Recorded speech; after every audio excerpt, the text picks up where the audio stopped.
Eu sou a Luísa Lian e você está ouvindo o Por Trás do Disco no podcast Vamos Falar Sobre Música.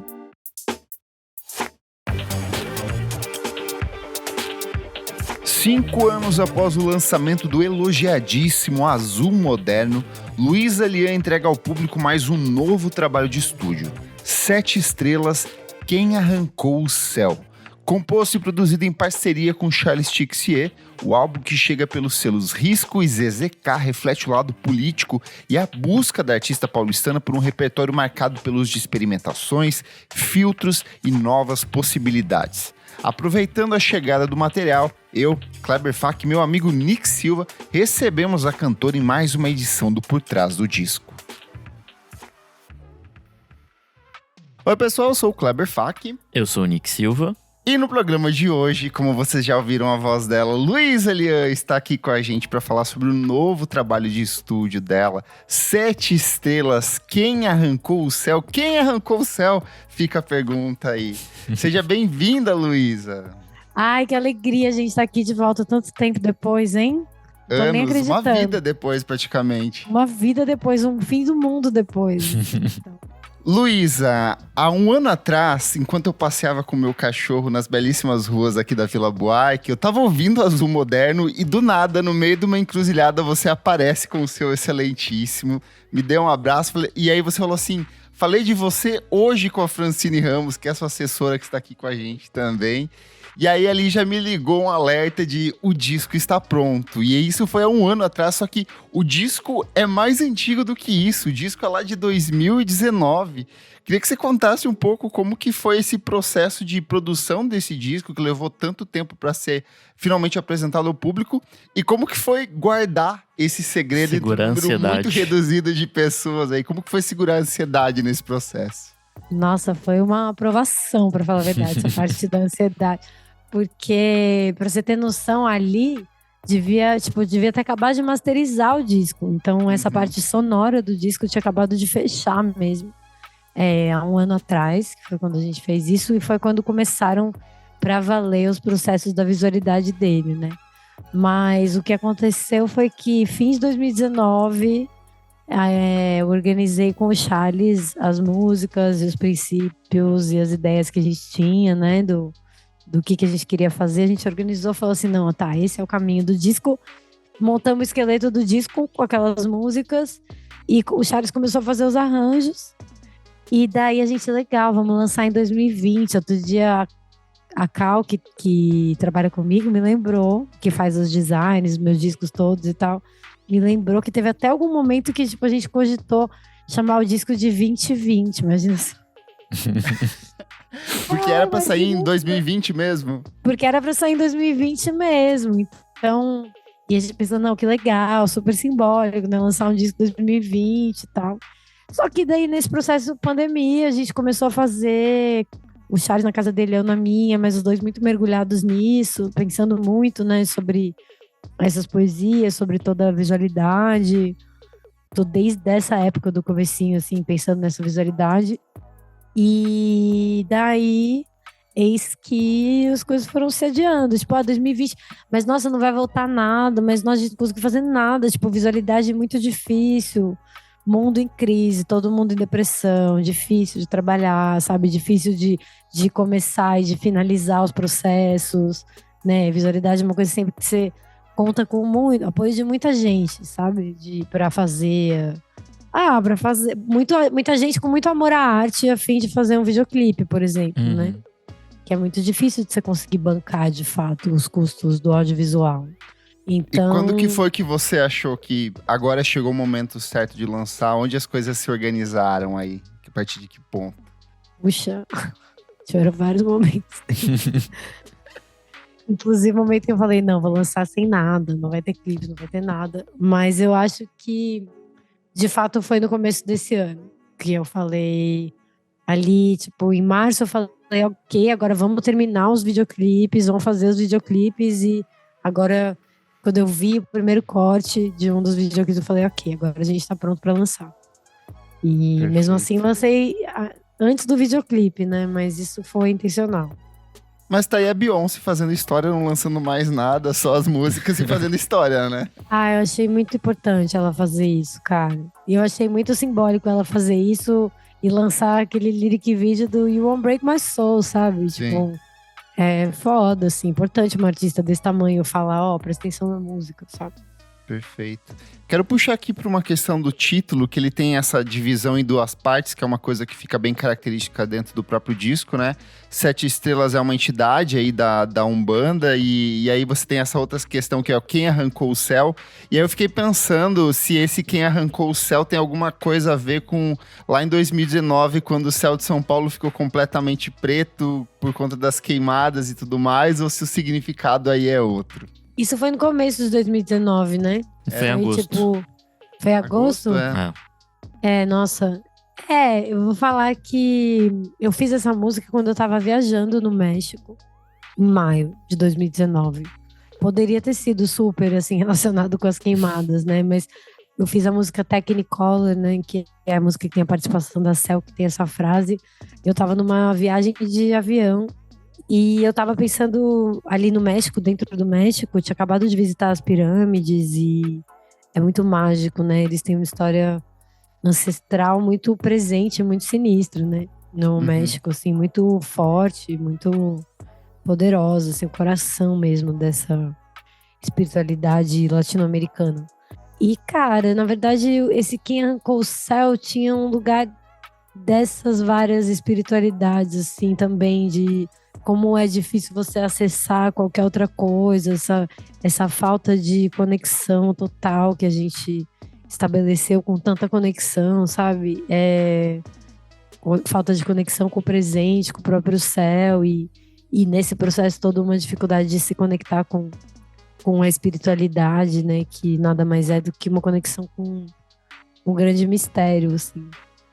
Então, esse nome vem um pouco disso, dessa sensação já sufocante que a gente estava vivendo ali em 2019, com o início do governo Bolsonaro e com esse mundo que...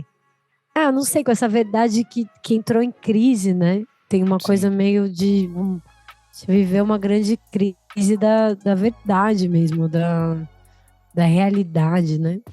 Então, o nome Quem Arrancou o Céu vem disso. O nome 7 Estrelas, na verdade, é até difícil de classificar o significado dele, porque tem uma entidade na Umbanda, de fato, que é o Caboclo 7 Estrelas, mas também tem os 7 Estrelas que aparece de um jeito bem ambíguo na cultura daimista, que muita gente, inclusive, acha que 7 Estrelas é o nome do mestre Irineu no astral, mas também se você escuta, dependendo de como você escuta os hinos dele, parece que é um lugar, né? E essa coisa das 7 estrelas também são 7 orixás que a gente tem no nosso ori, porque protegem a gente, são 7 cores do arco-íris, são 7 linhas da Umbanda. Então, essa música brinca um pouco com essa ambiguidade de tanto os 7 estrelas enquanto um espaço, né? Tipo, ou quanto 7 estrelas mesmo, né? 7 elementos e tudo mais, mas também fala de uma entidade, por isso que ela fica falando de 7 estrelas, mas quando fala os 7 estrelas, né? Tipo, me ama, 7 estrelas me ama, 7 estrelas me deu. Então são essas muitas facetas, né? Dessas entidades e desse número místico. Você começou a falar um pouco de natureza e eu sinto que esse disco ele tem um contato com a natureza que é bem diferente dos outros discos, né? Aqui ele surge, eu não sei se de forma quase hostil, assim, como se, sei lá, a gente percebesse alguma coisa diferente nessa natureza que veio antes de uma forma tão encantadora na sua obra. Como que foi seu contato com isso, assim, durante o processo de criar esse disco? Eu acho que, de certa forma, na verdade, se trata muito mais da coragem de colocar isso pra fora do que, de fato, entrar em contato com isso da primeira vez, sabe? Eu sou uma pessoa que sou da espiritualidade e sou muito intensa e não acho que a espiritualidade é necessariamente um lugar fofo, né? E a gente fica o tempo inteiro querendo ser querido e querendo ser fofo, querendo falar de coisas bonitas e é difícil você encarar alguns demônios também. Ao mesmo tempo que eu sinto que existe uma lógica da maneira como as nossas gerações se comunicam, que também é muito ou uma coisa ou outra, né? De você, se você tá reclamando é porque você tá apontando o dedo para alguém, dizendo quem que é o lado errado da história e necessariamente se posiciona num avesso, mas é que nesses avessos parece que a gente está completamente em diluição, assim. E nesse sentido, tipo, olhar para essas trevas todas, né, que a gente está vivendo enquanto humanidade, né, tanto no sentido do mundo tá realmente, né, em risco, mas também da revolução da comunicação e a maneira como a gente se relaciona e se virtualizou, e como isso estabeleceu também determinadas formas de se comunicar e de se afastar do outro. Eu acho que é nesse lugar que a minha espiritualidade entra em conflito, né? Assim, porque eu não sei, segundo o que eu aprendi na minha espiritualidade, eu não posso falar sobre nada sem me implicar de alguma maneira. E eu acho que esse é o encontro. É de conseguir encarar essas trevas de frente e entender que elas são suas também. Ou aonde que elas se transformam em suas também, aonde que elas te afetam, aonde que você acaba sendo mais um movimento da manada que tá destruindo tudo. Perfeito. Só antes da gente ir para as músicas aqui, eu queria que você comentasse um pouco sobre esse projeto gráfico que tem e a estética, a fotografia, todo o visual, que tem essa coisa desses espelhos, desses reflexos. Mesmo dentro do disco, eu sinto que existem alguns espelhamentos entre algumas das canções. Algumas são mais amarguradas no começo, no final elas dão respostas um pouco mais ensolaradas ali. Queria que você comentasse um pouco dessa decisão criativa e estética envolvendo esse novo álbum também. É muito incrível como as coisas acontecem no fazer artístico, porque elas vão se manifestando, né? Não necessariamente você pensou em uma coisa antes de colocá-la no mundo, mas quando você vê, você também vai deixando, vai permitindo que as coisas digam, né? Coisas.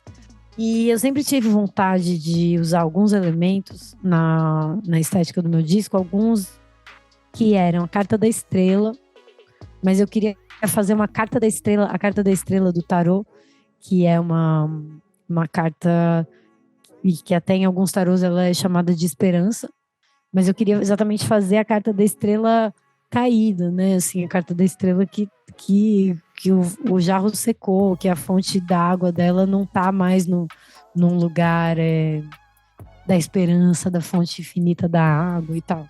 E daí tinha vontade de fazer isso e tinha vontade de fazer também quase como se fosse uma carta do tarô, mas não tá nos arcanos essa carta, que seria a carta do Narciso. Fazer uma carta para o Narciso.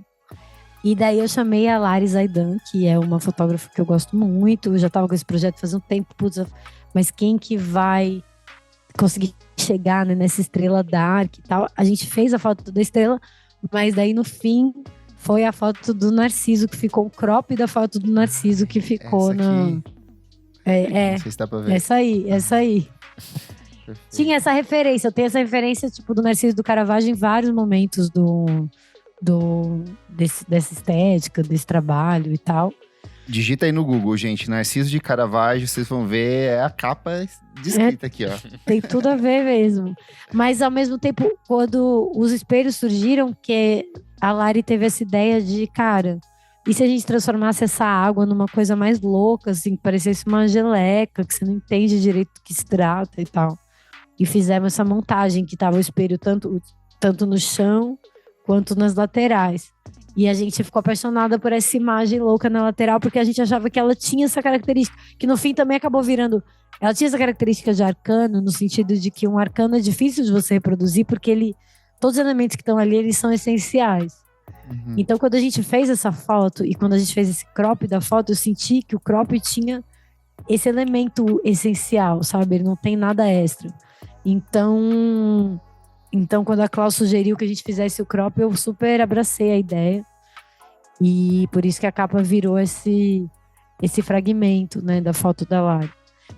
E é isso aí, essa loucura, essa identidade visual. Então foi um pensamento meio disso, de tentar tentar trazer para um mundo em desencanto, assim, para essa coisa dos espelhos virtuais, para essa coisa do.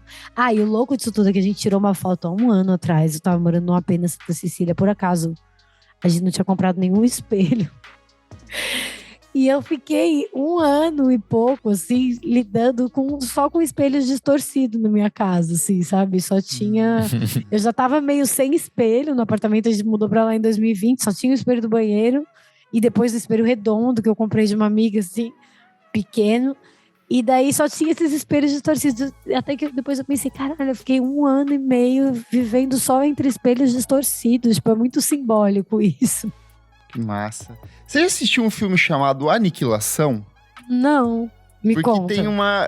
Não, é porque tem essa questão desses duplos, desses espelhamentos. É um filme bem interessante, protagonizado pela Natalie Portman. Recomendo que você assista. Ah, vou assistir.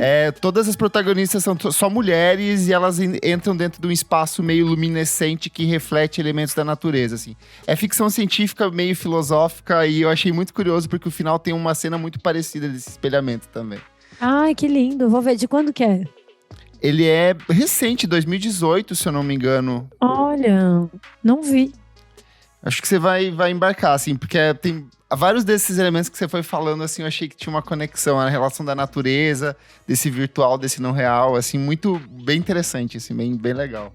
Antes da gente embarcar no faixa-faixa, eu queria fazer uma última pergunta que é sobre a participação do Charles, né? Porque ele basicamente virou aí um segundo elemento, é um parceiro quase inseparável da sua obra já. São 3 discos. Eu diria que virou um elemento só em alguns momentos. Não dá nem pra chamar de participação. Mas eu entendi o que você quis dizer, né? Tipo, uma participação nesse sentido do processo dele no disco. Sim, sim. Esse disco é um disco meu e do Charles, né? Até agora no Spotify ainda tá errado, mas tipo, a ideia é que apareça Luiz Elian e Charles ali no Artistas Presentes, né? O Charles, ele é o outro autor desse disco. Inclusive, é o que me fez... Hoje mesmo estava conversando com um amigo que falou, nossa, que fez o clipe comigo e tá ouvindo o disco há um tempão já. Ele falou, cara, faz um tempo que eu tô ouvindo esse disco e, tipo, toda hora que eu escuto tem alguma coisa nova pra ouvir, né? Tipo, tem algum elemento novo. E nesse sentido, né, que foi quando a gente chegou ali no final da produção, entender que a autoralidade, pelo menos no caso desse disco, não tá só em letra e melodia, né? Na composição nesse lugar, que é o lugar oficial dela. Mas tá no jeito que a gente construiu a nossa parceria, assim, a produção é muito parte fundamental da autoria do disco.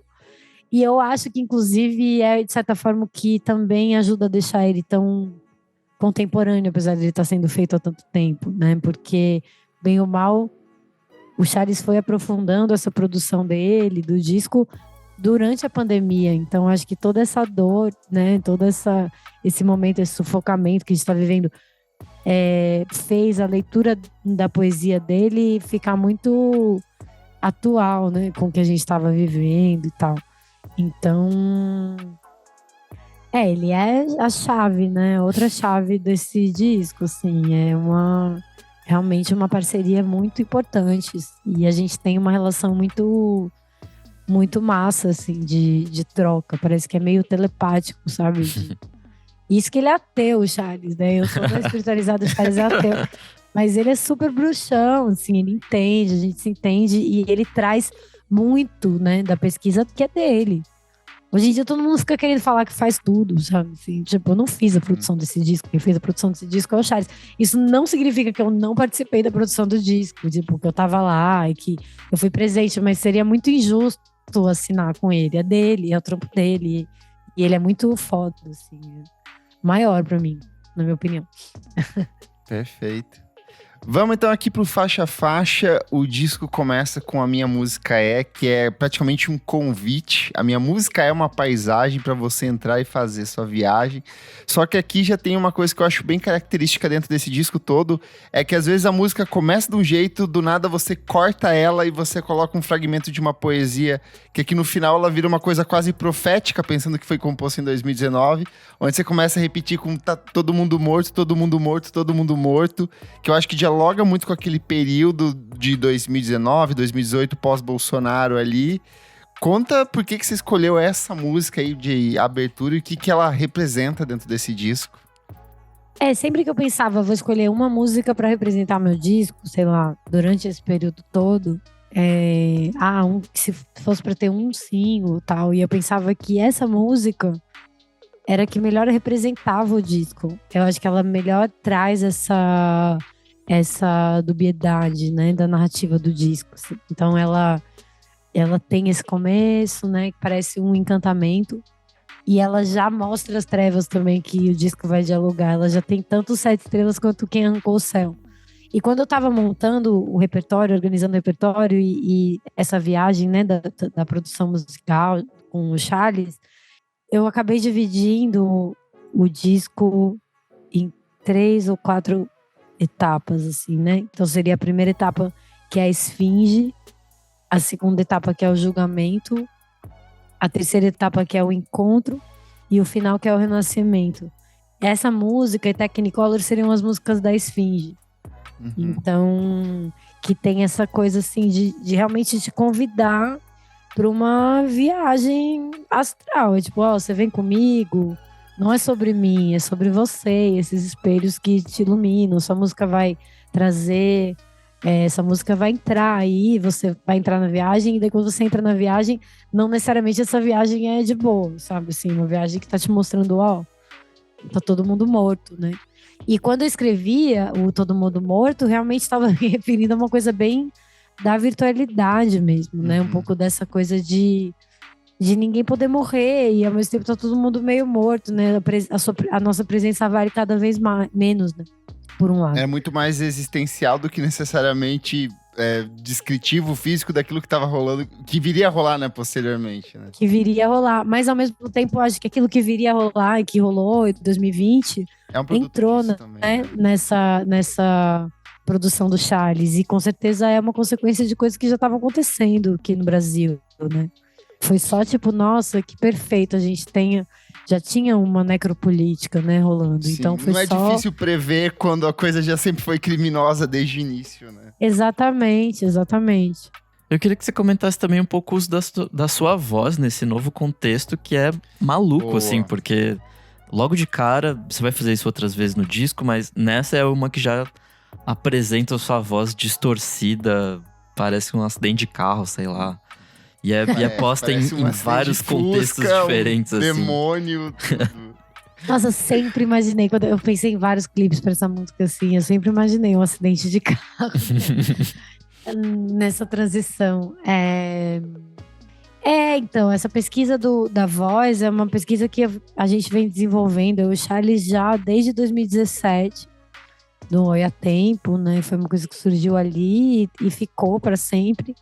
E é muito interessante para mim, porque é um desafio também, enquanto cantora, usar isso não como um recurso para fingir, dissimular a minha voz, mas de fato de construir uma simulação de muitos personagens, né?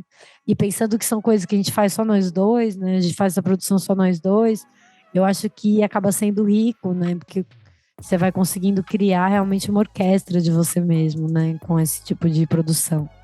E essa coisa do percurso da voz também foi muito pensado na construção desse disco. Então, ela começa super cristalina, daí vai já para distorção total.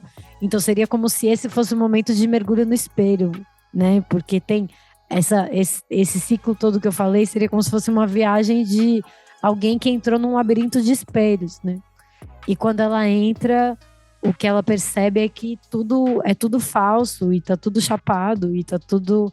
E daí essas vozes são robóticas, vão se robotizando e se desrobotizando ao longo do disco dentro dessa jornada. Boa. A gente chega na segunda faixa, Technicolor, tem participação da Cell. Ela me parece mesmo essa coisa de mergulho que você falou agora, que você falou esse sentido da carta, me abriu um horizonte, assim, de pensar em espelhos e tal, mas também, eu não sei, essa música pra mim tem uma ligação muito com tecnologia. Dessa coisa da relação da internet versus mundo real. E essa coisa do espelho que você tinha falado antes, distorcido, tipo, sei lá, um celular desligado é um espelho distorcido, sabe? Tipo, meio enegrecido, meio estranho, te deixa de formas bizarras. Conta um pouco pra gente como foi fazer essa música e como foi a parceria com a Cel, que é lindíssima. Uma perguntinha essa, que a escolha dela veio por causa de Amor Pixelado, que você tava com ela na cabeça, que você fala aqui de uma foto pixelada também, ou nada a ver? Tô surtando aqui. Não tá surtando. Quando, inclusive, eu chamei a Cel pra gravar, enfim, eu sempre fui muito fã da Cel, principalmente ali a partir do segundo disco dela, assim, que é maravilhoso. Eu amo Vagarosa com todas as minhas forças do mundo. É um disco que me pegou muito. Foi quando eu entendi o trabalho dela, eu sinto, sabe? E daí de lá eu fiquei pra sempre com ela. E eu acho que ela é uma artista que abriu muitas portas, né, pra esse som que eu faço com o Charles acontecer e poder acontecer. Muitos ouvidos, na verdade, ela abriu, assim, né, dentro da MPB. Ela é ponta de lança total. Ela é muito ponta de lança, inclusive quanto compositora em uma geração, não que não tivessem mulheres compositoras antes, mas a Cel tem uma representação também de um jeito de compor, de uma geração enquanto mulher e tudo mais, que eu acho que é bem fundamental, né, para o som que eu faço e para eu ser compositora, para eu estar aqui. E aí, essa música que eu contei, eu fiz ela no GarageBand, no avião.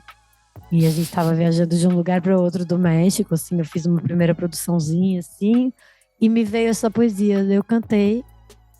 A melodia não era exatamente assim. Daí o Charles pegou, mostrei para ele, daí mandei só a voz, e ele fez outra produção total do que aquilo que eu tinha feito, ali de zoeira. E mudou a melodia também, e transformou essa melodia nessa coisa meio robótica. Foi muito interessante isso quando a gente chamou a Cel pra cantar, porque diferente de mim, que a minha voz no verso da música, ela fica robótica, porque ela foi manipulada. Quer dizer, se bem que no final eu cantei ela meio robótica, mas essa melodia, ela é uma melodia, né, que ela é robótica porque ela foi manipulada. E daí a Cel, com esses timbres dela, com essa voz dela que vai do peito pra cabeça, que vai pra outro lugar, ela conseguiu reproduzir isso de um jeito muito jazzístico, assim, no canto dela, que eu achei muito lindo. E essa música, super, quando eu chamei ela pra cantar, eu falei, pô, acho que de alguma maneira essa música faz referência à sua música, né, o Amor Pixelado. Então, eu tava na dúvida entre essa e a Homenagem. Depois eu falei, não, acho que é essa aqui. E ela topou, foi lindo, assim.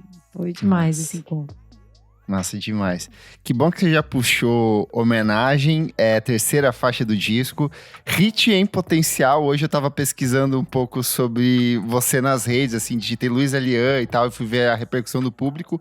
E eu senti que essa foi uma que o público mais gostou. Tem essa letra cheia de significados, mas que no fim tem um toquinho de masturbação aí nessa letra. Total, completamente. Uma siririca louca aí, uma punheta. E eu super. amei que as pessoas embarcaram super, já estão mandando pros casais, pros namorados ali, marcando o @. Fala um pouco sobre essa música que é deliciosíssima. Não, foi demais fazer essa música e foi muito divertido. Eu sentia que tava precisando de uma diversãozinha, assim, ainda nas escolhas do nosso repertório. E foi louco, porque eu tava, tipo, viajando de carro e as composições muitas vezes vêm pra mim muito na estrada, né? Eu não dirijo, daí eu tava do lado do meu namorado, a gente tava ali viajando e eu tava ali viajando, maionese. E veio essa composição e quando a gente parou no posto, eu falei, Charles, nossa, eu fiquei pensando numa música assim, só que eu tava meio ofegante. E daí eu cantei pra ele. Era diferente também a melodia, daí eu cantei pra ele. O que você acha de a gente fizesse uma música assim, mais safada, tipo, nessa vibe mais. E eu cantei essa parte, nós podíamos ter um amor, mas não deu. E tava super com pouco ar a voz, assim, porque eu também não sabia direito como que eu ia cantar. E o Charles foi lá e fez essa distorção louca que é esse vocoder e, tipo, mexeu na melodia. E a gente nunca mais também conseguiu reproduzir isso, então foi o que ficou, foi tipo meio desse WhatsApp que eu mandei pra ele também, que é tipo um dos efeitos da voz. E eu não sei, eu senti que eu tava curtindo fazer. Eu acho que às vezes minhas músicas são muito sérias e essa é bem pop. E quando veio uma coisa mais pop, eu falei, nossa, vamos que vamos, legal, tipo, vamos nessa. Também curti um pouco também. E é num lugar que eu acho que é super pop, mas também tem os seus interesses, né? Porque, tipo, pega de volta uma gíria que é super masculina, super HT, pelo menos assim, do jeito que eu ouvi ela na minha vida foi sempre muito em Sim, meios muito vou heterossexuais. Assim. homenagear ela. Tipo, porque eu sempre fui uma menina com muitos amigos homens, né? Tipo, desde criancinha, assim, sempre tive muito amigo moleque, assim, e tinha isso, mas ao mesmo tempo tem essa coisa que eu fiquei tentando construir esse B que eu nunca sabia o que que era. Tem uma outra música que não entrou no disco porque eu nunca achei eu tinha o refrão, mas eu nunca achei o verso. E daí eu tentei, até mostrei pro Jalu, a gente começou a fazer uma ideia que seguia um pouco essa melodia do começo do chart. Achei que não era isso e cheguei só nesse você passa, você molha. Que eu pensei, nossa, menos é mais, né? Tipo, não precisa estar descrevendo várias coisas, essa música já tá dizendo. E ficou nesse lugar que eu acho que daí fica bem feminino mesmo, fica esse lugar bem da Siririca mesmo, assim, né? Sim. Essa aqui, É se isso. cair no TikTok, vai viralizar. Eu gostoso. queria muito vocês conhecerem dançarinos de TikTok e falam assim, cara, Luzanian, essa aqui, vamos lá, tem que rolar. Da não é última possível. vez quem veio aqui, que a gente falou isso, foi a Marina Senna na música De que primeira. viralizou lá. De Olha, primeira. então, ó, mas foi antes de Pois é. viralizar ou depois? Antes de viralizar, foi antes de Olha! viralizar. Ela mesma Foi falou na que ela semana do gostaria muito que lançamento do disco. ela falou que ela queria muito que fizesse sucesso essa. Eu queria muito que fizesse sucesso, mas eu nem botei muito foco nela, assim, porque eu não achava que ela ia representar, melhor que representava o disco, mas, putz, se fizesse sucesso, tá valendo. Torcer. Boa. Bom, a gente sai do tesão e vai pra raiva com Forca. Que, puta, é uma das músicas que eu mais gosto, assim. Eu amo esse ódio construtivo, eu amo essa intro também. Senhoras e senhores, essa é uma história sobre trapaça, fraude, sobre mentiras. Quase toda a história é certamente um tipo de mentira. Mas dessa vez não, isso é uma promessa. Nos próximos minutos, tudo que você vai escutar aqui será verdade, baseada em fatos sólidos. Assim, é tão dedo na ferida, é tão maravilhoso isso, assim. Eu acho Isso que é um junto com... samplezão. É? É isso que eu ia perguntar, se é não é a sua voz isso, né? Não é minha voz, não é minha voz. É uma... O que é esse sample? É um Google, né? Tipo, Tá. tem uma tradução de Google e que é uma tradução do começo do filme do Orson Welles, que chama F for Fake. Nossa. E daí, se vocês verem o clipe, enfim, daí vocês vão ver e vocês verem o filme, Entendi. vocês vão ver umas coisas. Entendi. E só complementando o Nick, e ele tem também uma saída diferente aqui. Ele vai, parece que é um outro retalho nesse final aqui, que é um dos trechos que eu acho mais bonitos também desse disco, que é esse fechamento, esse quase um outro ali. Fala mais sobre essa música, quais são os segredos dela? Quando eu comecei a fazer esse disco, e daí tinha essas músicas, né? Forca, Cobras, tinha uma outra música que era Tilanga, que era também uma super música de raiva, que é essa que eu não conseguia achar o verso dela. Tilanga é uma palavra que eu não ouço há muitos anos. Ia ser boa essa também, ia ser da raiva. Quando eu conseguir pra terminar ela, eu vou apresentá-la pro mundo ainda nesse universo dos 7 estrelas. Mas eu tinha muito medo de que as coisas parecessem só sobre alguém, né? Então, poderia ter feito uma música que fala só você sustenta essas ideias podres, esse poder. Mas eu achei mais simpático ser um pouco sobre uma pergunta e uma resposta, e depois esse sujeito, no final, se transformar em eu mesmo, sabe? Eu me devolver, né? Vir para a primeira pessoa de novo e falar, eu queimei os olhos, né? Queimei os olhos para ver o sol. Então, ela é um pouco sobre essa coisa dessa farsa do poder e sobre essa ideia desses poderes, né, que a gente está enfrentando hoje em dia, e como eles são sempre, o poder corrompe um pouco, né? Muito poder corrompe bastante, mas o poder ele sempre corrompe, e acho que em um determinado contexto que a gente está vivendo se fala muito de poder, né, de se empoderar, mas só que isso foi muito deturpado para um lugar que parece que tá todo mundo atrás desse poder, dessa relevância, não importa ao qual custo seja, né? Então, fala sobre essa falácia do poder, porque de fato, né, sempre que você ganha um poder, todo rei tem uma forca esperando por ele, né? Assim, Sim. ele pode ir até ela ou não, mas ela tá lá. E acho que o grande jogo com poder é você conseguir se equilibrar para não cair na sua forca, né? Mas esse lugar do queimei os olhos para ver o sol também eu acho que tem a ver com um pouco essa lógica do deslumbramento, né? Então. É uma coisa que você usa na primeira faixa também, né? Sim, exatamente. Que é, eu falo, queimei os meus olhos para ver o sol. A claridade não deixa enxergar. Olho o meu retrato e não me vejo, queimei os meus olhos para ver o sol. Então, acho que tem um pouco a ver com tanto um sentido espiritual, que de fato, né, tipo, você achar que você entende, que você sabe, que você olhou para o mistério, que você entendeu as coisas, é exatamente o momento que você se fode, se perde tudo. E num certo sentido um pouco mais amplo e um pouco mais de uma jornada coletiva, tem a ver com esse lugar de... A gente parece que está vivendo nesse abundante mundo das informações, assim, como se elas estivessem realmente nos trazendo coisas, elas estão trazendo, né? Elas trazem perspectivas ou conhecimentos que você não teria como ter, mas por outro lado, esse excesso e essa recriação do mundo, ela também cega, né? Porque ela faz a gente perder a referência do que é real e o que não é real. Então, tanto essas duas músicas, né? Tanto Minha Música É quanto Forca, elas trabalham dentro dessa ambiguidade, assim, de uma visão espiritual, quanto uma visão também da condição humana no século XXI. Perfeito. Chegamos na quinta faixa do disco, Cobras na Sua Mente. Ela é, pra mim, uma surpresa, assim, porque ela tem um tom muito agressivo que eu não esperaria ouvir de você, ainda mais com base nos últimos discos. Ela tem essa frase de fechamento que fica ecoando quase como um mantra, né? Quem com cobra se cria envenenado morre.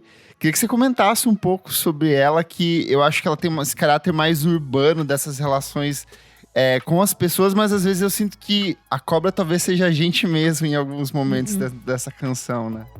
Eu sinto que essa música, ela tem um lugar de...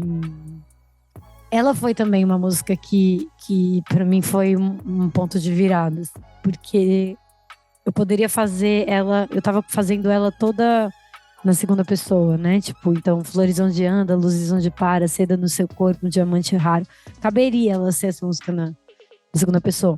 Mas eu não tava afim de emplacar esse personagem dedo na cara. Não, acho que não era isso. Não era sobre isso, né? Porque, afinal de contas, sempre uma música em algum lugar, ela é um jeito de você tirar alguma coisa de dentro para você enxergar, né?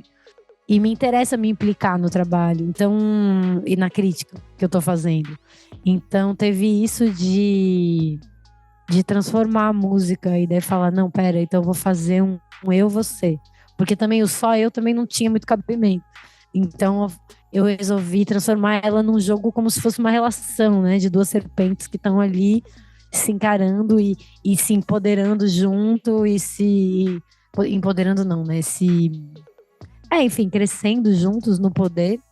E daí até o momento que elas se matam de alguma maneira, assim, porque afinal toda a construção que foi feita a partir de um jogo, né, de poder.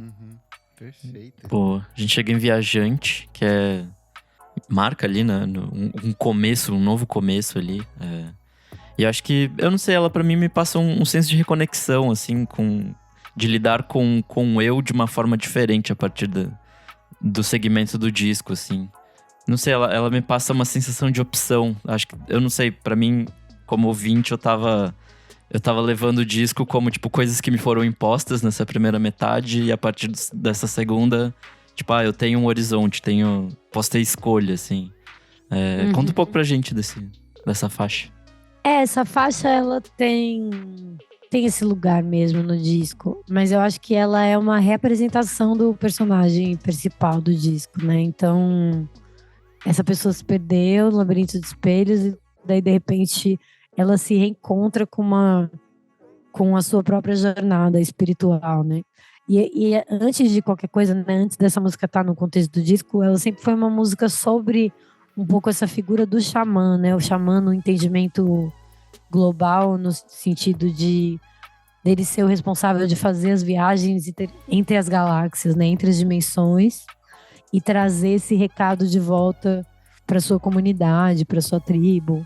Então essa música fala sobre esse personagem. Então, de alguma maneira, eu acho que é um momento de reencontro espiritual, né, viajante. Primeiro consigo mesmo e falar, ok, sou eu que tô aqui, né? Eu que tô aqui nesse corpo, sou eu que tô aqui nessa jornada, nessa travessia. E todo tropeço que eu der fora vai ser a construção do meu espírito. Chegamos aqui na 7ª faixa do disco. Eu Estou Aqui. Foi a música que você escolheu como primeiro single. Ela é uma música complicadíssima para um primeiro single. Ela é completamente experimental, torta. No dia que essa música chegou para mim, a Fran, a sua assessora, mandou e ela falou assim, queria muito ver a sua reação. E eu não tive reação, porque eu acho que ela não é uma música de uma reação imediata, é uma coisa que ela vai construindo. Mas eu sinto E ela ganha um outro sentido no disco. Ela sozinha é uma coisa, quando ela tá no contexto, tipo, é outra, assim, faz outro sentido, é muito legal isso. Mas eu sinto que ela talvez seja um dos retratos mais interessantes de toda essa loucura, desse senso de desconexão, desse senso de o que eu tô fazendo aqui nesse universo caótico que era o Brasil desses últimos 4 anos. Conta um pouco mais sobre Eu Estou Aqui, como que foi a construção dessa música, por que você escolheu ela pra ser essa música que abre passagem pra esse novo álbum seu. E que música maravilhosa. É minha preferida. Eu vi ela correndo eu vi na academia hoje, correndo, ela deu um Cara, gás esse disco é muito bom pra correr na academia, cara. Ele tem momentos, ele tem super um cardio, assim, né? Você começa devagarzinho, daí você já começa a correr na segunda, na primeira música, no final dela. Ele tem super uma preparação. Eu fiz essa experiência. No final, assim, levantando a mão, assim, consegui. Exatamente. Chorando, suado, sabe, assim, tipo... Eu tô aqui, porra! Eu tô aqui. É isso. Essa música foi, eu acho que a última música que a gente fez no disco. E eu tava tentando encaixar uma ideia de fazer uma poesia que era meio um rezo, meio uma poesia num beat que o Charlie tinha mostrado. E não tava conseguindo encaixar. E daí a gente tava na casa dele e debatendo muito esses conceitos todos do disco, né? A gente tava começando aquele comecinho, né? Tipo, super envolvido, entendendo qual era o sentido daquilo tudo junto. Conversando muito sobre o mundo, né? E sobre essa existência, assim. Que acho que muito para além dessa... tipo, óbvio que dói muito, né? Existir uma extrema-direita no país e isso é a coisa mais horripilante, nada se compara com isso. Mas também dói muito ver o quanto que as pessoas, de maneira geral, estão cada vez mais induzidas e se sentindo intimidadas a uma homogeneidade, né? Assim, que é isso, você precisa pensar igual, você precisa falar igual, você tem que ter uma opinião tal ou a outra, sabe? Mas tem ali umas caixinhas de perguntas binárias, assim, de como você pode se comportar. Então essas angústias estavam muito presentes e eu estava tentando fazer esse rezo e eu acho que de alguma maneira isso me fez pensar nessa letra. E eu fiquei, tipo, um tempo, falei, não, deixa eu só ouvir, Charles, e eu ouvi de novo e escrevi a letra e a gente gravou. E daí, claro, o beat se transformou ainda daquele momento e tal, mas foi bem uma coisa assim que veio num raio e eu dei tipo pequenas transformadas assim na letra, assim, fiz pequenos ajustes, mas ela já chegou de uma vez e eu entendi que ela tinha essa força do manifesto do disco, assim, né, de dizer o que o disco veio, de dizer ao que eu vim, né, e de me perdoar também, sabe, por não ser por não estar dentro da homogeneidade toda que está sendo exigida de mim, de me perdoar por não ser perfeita, de me perdoar por não ser esse ser humano que não existe, que a gente se exige tanto, né? Então, eu sabia que ela era uma música muito louca para começar o disco, mas teve um ponto também nesse processo de fazer um disco durante muito tempo, daí você fica tentando achar 1000 estratégias. Eu já pensei em todas as músicas do disco como single do disco. Essa é ótima, mas essa não vai dizer. Essa não sei o quê. E Eu Estou Aqui sempre foi uma que, tipo, cara, essa é muito legal. Mas ela é muito estranha, né, pra ser o single. E daí ficava nisso. Não, mas se fosse Eu Estou Aqui, se desse pra fazer Eu Estou Aqui. Até que quando chegou nesse momento, eu falei, cara, mas por que não daria, né? Tipo, eu tô Mas sabe o que é legal disso? É porque você criou uma expectativa muito grande com o Azul Moderno, que eu acho que ele é um disco que projetou você pra muita gente. E ela meio que corta a expectativa na hora, assim. Ela fala assim, então, o que você tava esperando não vai ser isso, vai ser outra coisa. E uma coisa que talvez nem eu sei o que vai ser, sabe? Então, eu acho que ela tem esse charme nesse sentido. Eu acho que, no fim, essa era exatamente a minha ideia. Sempre que eu pensava, não sei, eu pensava, puta, Desabriga é legal. Mas a briga, tipo, não vai falar o que... Sabe, se as pessoas escutarem Desabriga e forem com essa expectativa que essa música vai gerar pro disco, não vai ser isso. Daí, Deságua também é uma música que eu acho linda, mas que, nossa, definitivamente seria pra enganar o público a respeito do meu disco, né? Então, pensei, Cobras na Sua Mesa, não sei o quê, mas eu pensei, cara, eu estou aqui, ela é bem clara mesmo, né? Nessa transformação. E também nesse recado, tipo, desapareci durante um tempão e eu volto falando, estou aqui, sabe? Pode ser que eu esteja aqui por todos os motivos errados, mas eu estou aqui. Não sei, eu adorei, no fim, ter feito ela como single. Acho que isso realmente preparou as pessoas do melhor jeito possível pro meu disco. E o melhor uso de sample de João Kleber da história. Oh, melhor uso. Meu advogado falou, não se atreva. É a Luísa, gente. É a Luísa imitando, no fim das contas, ali. A gente chega em Desabriga, que é uma faixa lindíssima. Eu não sei, pra mim, quando a gente tava conversando essa semana, né, que a gente gravou o programa, a gente tava falando do seu disco. E aí, em certo momento, eu falei que esse disco pra mim é uma coisa que me traz mais perguntas do que respostas, assim. E aí, em algum momento, eu li também que você deu uma entrevista pro Monkey Buzz e você fala isso lá. Você fala que, tipo, o mais importante são as perguntas. E essa é uma música que me deixa muito com perguntas na cabeça. Tipo, eu não sei quem é o alvo da música, sabe? Tipo, eu não sei quem tá falando com quem. Tem uma coisa meio mântrica. E aí tem essa coisa que pode ser eu, pode ser você. Então, explica um pouco pra gente essa música. Eu acho que ela tem esse jogo muito legal de palavras, assim, né? Que é muito simples. E ela entra nessas músicas mais pop do meu disco, que é uma letra curtinha, que se repete bastante. E que fala, meu amor não desabriga. E ao mesmo tempo que esse meu amor não desabriga é um pedido, né? Meu amor não desabriga. Mas é também um jeito de dizer que o meu amor não desabriga. E eu acho que isso é uma coisa muito incrível sobre fazer poesia e cantar, porque é diferente de você musicar uma poesia, né? Tipo, uma poesia que ela foi feita para você ler, ela já foi feita para você ler e toda a ambiguidade que tá lá, os pontos que estão lá, ou as perguntas que estão lá, tá tudo lá. Mas uma poesia cantada, o sentido dela, o que dá é a voz, né? Então, eu tava hoje falando sobre o Caetano nesse sentido com um amigo meu, quanto que ele é um compositor-cantor, né? E ele compõe com o canto dele, mais do que com a voz dele. Ele compõe com o canto dele, porque ele consegue atribuir determinado significado e peso para a palavra, porque é essa união de poesia, melodia e intenção, né, da interpretação dele. Então você já fica com aquilo cravado sem que aquilo te responda. Então eu gosto muito disso nessa música, sabe? De não dar para ter certeza, de dar para cantar ela pensando como esse pedido, né? Que no caso do meu relacionamento, até eu acho que do jeito que eu compus essa música, até foi o início do meu relacionamento, que era para falar assim, entra aí no barco comigo, porque eu não tô nessa sozinho, sabe? E ela foi se transformando nesse mantra nosso também, sabe? De lembrar, não quer brigar, não desabriga, meu amor não desabriga. Então, virou um sentido do amor, assim. Então, é isso, eu acho que eu tenho pra dizer sobre ela. Mas Perfeita. É um pouco esses lugares dos amores, né? Dos amores que se desfazem e que, putz, você se apaixonam, daí a vida inteira você fica se escondendo das paixões, até que uma hora você resolve encará-las de frente e falar, vamos aí. Acho que essa música foi isso pra mim. É até possível uma leitura de uma conversa consigo mesmo, assim, tipo de... total. Falando pra si, assim, é bonitaço. Ai, para de ser sozinho, Nick. Deixa as pessoas celebrarem o amor sozinho.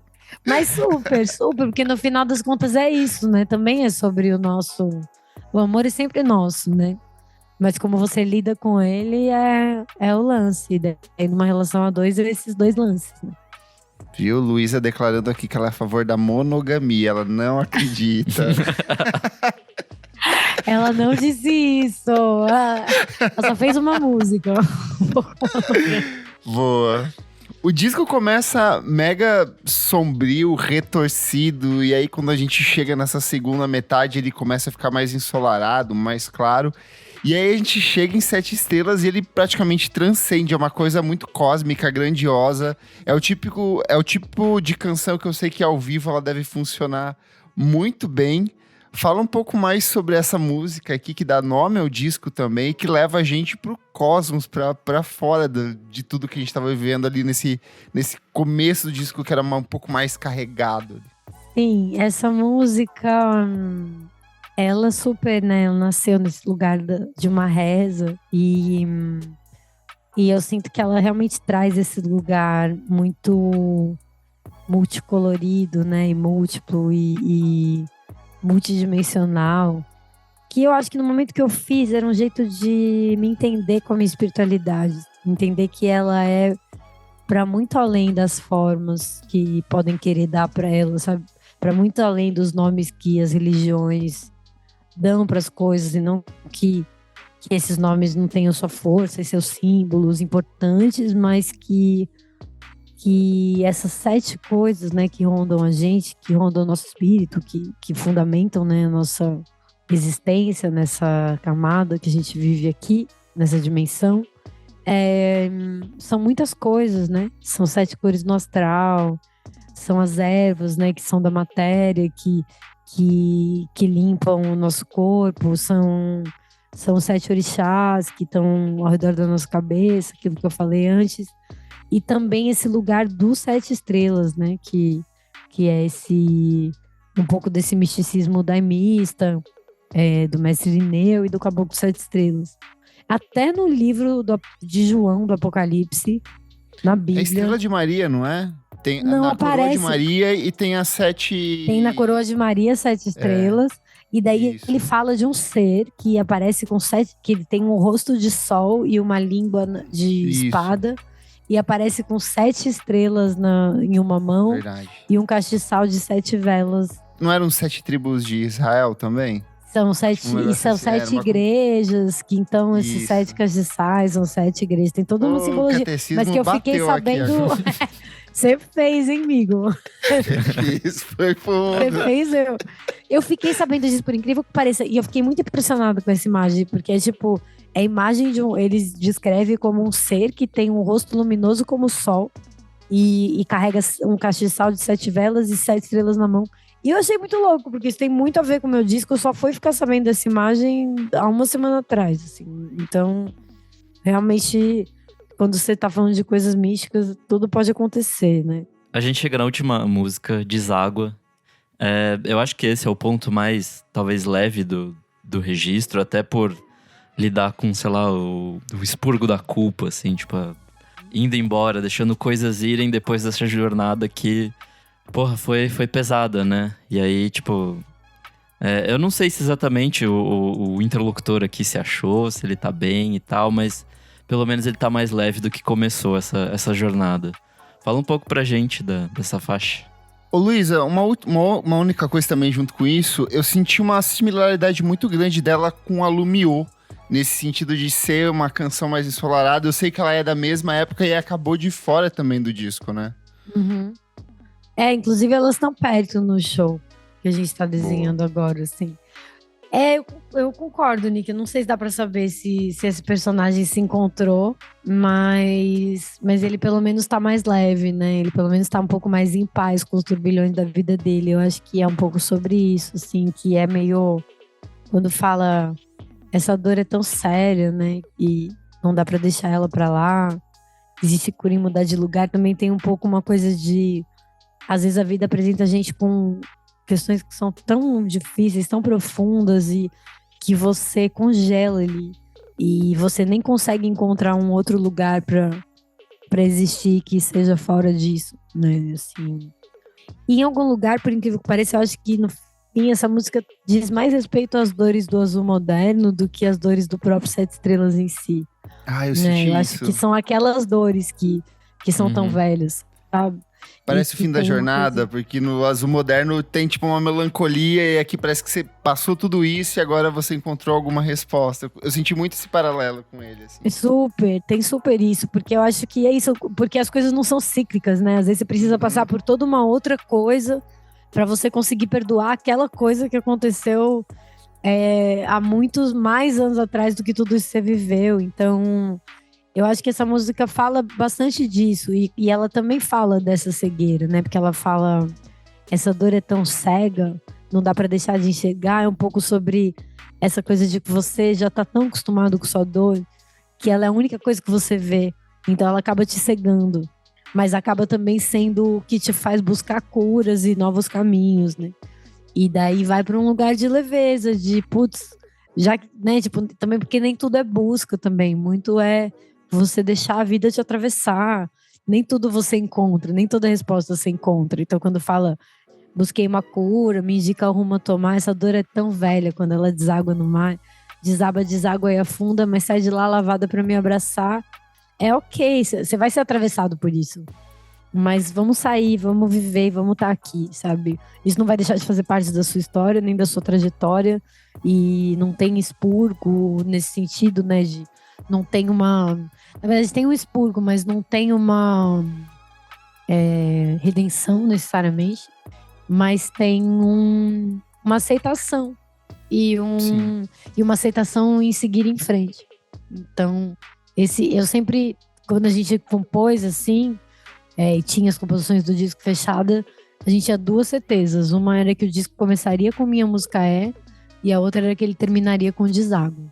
Perfeito.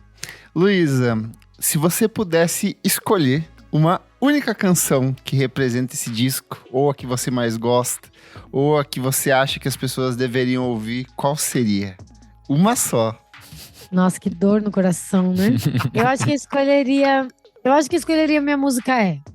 Se eu fosse escolher uma única canção, eu escolheria Minha Música É. Eu acho que ela conta a história inteira do disco. Ela é um grande... Sabe aqueles prelúdios de circo, assim, ou de musical, que já meio te conta tudo que vai acontecer e Perfeito. Luísa, lançamento do disco, o que vem aí pela frente? Já tem show anunciado no Sesc, esgotado, por sinal. Como é que vai ser a divulgação desse disco aí pelos próximos meses?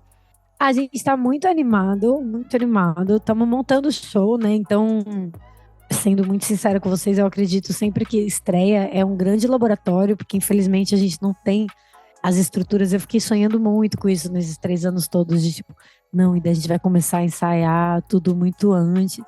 De fato, a gente tá conversando sobre tudo há muito tempo, mas eu acho que a gente vai testar a primeira vez essas ideias todas ali no Sesc Pompeia, né? Então, ao mesmo tempo que a estreia é um momento muito precioso nesse sentido, por conta disso mesmo, né? Essa força desse laboratório. Tô bem empolgada com isso. A gente vai trazer alguns elementos que vieram das visualidades, porque eu acho que dessa vez as visualidades estão realmente muito bem amarradas com o disco. Então, tem uma cenografia que veio do clipe do Julgamento, capítulo 2 do Julgamento, que é esse clipe que vai ser lançado com Forca e Cobras, que é um clipe que foi dirigido por mim e pelo Caio Mazzilli. Enfim, para mim foi uma super experiência massa também de dirigir, mas que acho que era bem um pouco essa ideia de trazer essa linguagem do palco, um pouco de uma linguagem de palco, dessa sensação do disco, mas para uma ideia de palco mesmo. Não sei, laboratório. Estou testando aqui várias coisas completamente novas para mim. Eu tô aqui me arriscando, mas estou animada com esse processo aí. Acho que vai ficar legal. Luísa, redes sociais, onde as pessoas encontram e acompanham o seu trabalho? Inscrevam-se nos meus canais, principalmente no canal do YouTube, Luísa Lian TV e @Luísa Lian, tanto no Instagram, quanto no Twitter, quanto no Facebook. Facinho de me achar. Perfeito. Luísa, muito, muito, muito, muito obrigado. É uma honra enorme conversar com você de novo aqui. A gente estava super ansioso, todo mundo para ouvir. Nossos ouvintes também gostam demais do seu trabalho. Então, muito obrigado por ceder esse tempo e contar esses segredos maravilhosos desse disco incrível aqui pra gente. Brigadão, viu? Maior honra, gente, estar aqui. Eu também estava ansiosa para ter essa conversa com vocês. Eu falei, não, vamos dar um jeito de encaixar no meio dessa loucura, porque eu tô tipo na loucura, assim, do lançamento, saindo até 10 horas da noite, a maioria dos dias, assim. Então, Mas foi demais estar aqui com vocês hoje. O Por Trás do Disco é um projeto paralelo do podcast Vamos Falar Sobre Música. Apoie a gente em padrim.com.br/podcast VFSM por apenas R$5 por mês. Você tem acesso a esse e outros programas com muita antecedência. Eu sou @KleberFac no Twitter e no Instagram, dicas diárias de músicas todos os dias, e também acesse meu site musicainstantanea.com.br. Eu sou @Nick_Silva no Twitter, Nick Silva no Instagram, e você lê meus textos lá no Monkey Bus. Não esquece de seguir a gente nas nossas redes sociais, @podcast VFSM em tudo. Muito obrigado pela sua audiência e até a próxima.